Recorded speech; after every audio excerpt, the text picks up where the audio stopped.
So inside here is where all the buildings Paramount Ranch are. Right. rebuilding after the Woolsey fire in 2018.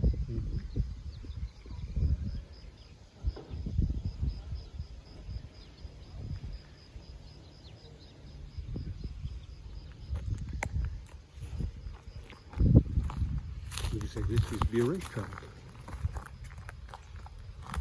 It's a racetrack. In 1958.